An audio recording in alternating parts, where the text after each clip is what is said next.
Zase jedno múdro od jedného múdreho človeka.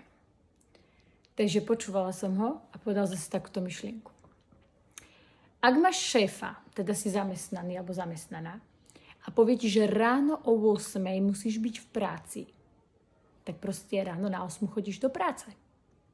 Ak ti povie, že do 4 potrebuješ odovzdať túto a túto prácu, tento výkaz, tak ty ho do 4 odovzdáš.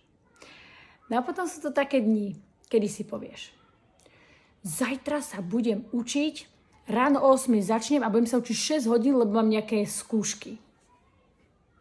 Ale neurobíš to. Alebo od zajtra začínam cvičiť a budem cvičiť 4-krát do týždňa, 1,5 hodiny, lebo budem chodiť do posilky. Ani to nesplníš. A tu bola tá otázka, že prečo sa snažíme splniť viac niekoho iné sny, ako plniť tie vlastné naše.